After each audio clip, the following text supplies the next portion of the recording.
Hey guys, this is Captain Fruit reporting for duty, and today I'm going to talk about a really fun game, but it's pretty darn old. It's a classic game on the Nintendo Entertainment System, so I hope you sit back and enjoy.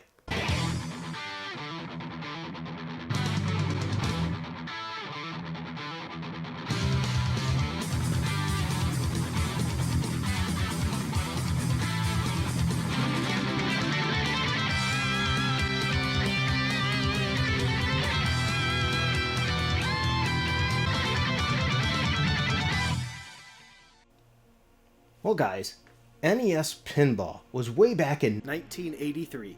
In other words, it was released on the Famicom, so it was released before we even got a Nintendo in the United States. Yeah, this game is getting near 40 years old. Now, upon first glance, you might not think much of this game. It's one of the original lineup games for the North American release of the Nintendo Entertainment System.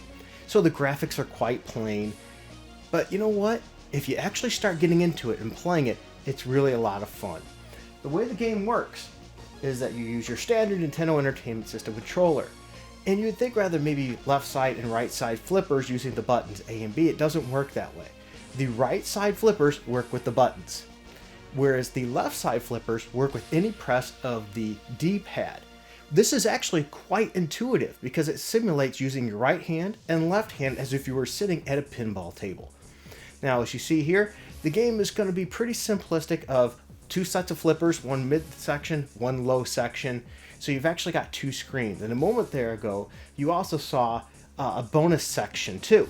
So anyway, you're going to be using those flippers, keeping that ball going.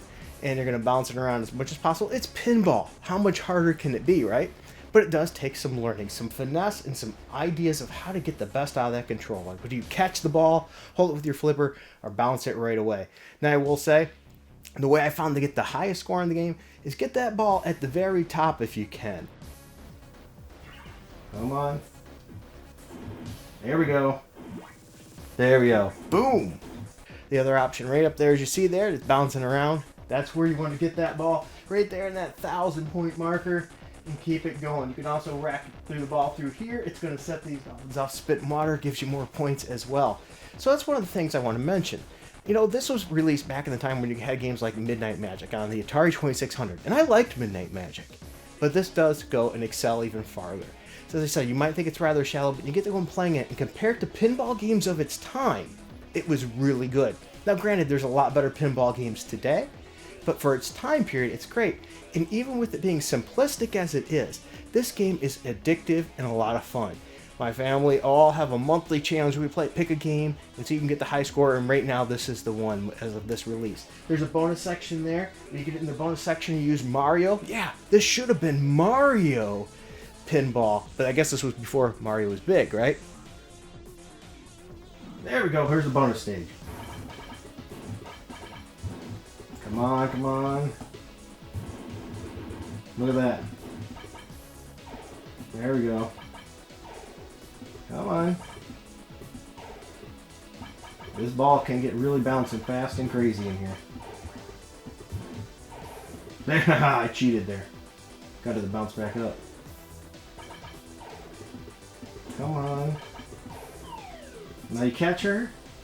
Bring her to the outside. Get more points. It's going to launch another ball and you get to repeat the process again. So there might not be a whole lot of depth to this game, but it does definitely have a lot of fun, a lot of replayability. I found myself wanting to always better my score and see if I can beat my family and friends' score. And I think even though it's an old game, there's better out there. There is a lot of fun to be had on this game that you can get for dirt cheap. Once again, it's one of the classics, so if you look at the cover art of the game, it's your black label with pixel art that matches the game, seeing what you're gonna get. I really don't think you can go wrong. You can get this game super cheap on the Nintendo Entertainment System. There's multiple difficulty modes as well as a two-player mode, making this game lots of fun for a long, long time. So I don't think you're gonna go wrong with this game at all. I think you're gonna enjoy it. It's a cheap pickup and it's a lot of fun. So I hope you enjoyed this video. Until next time, keep it frugal. Watch that score rack up. There we go.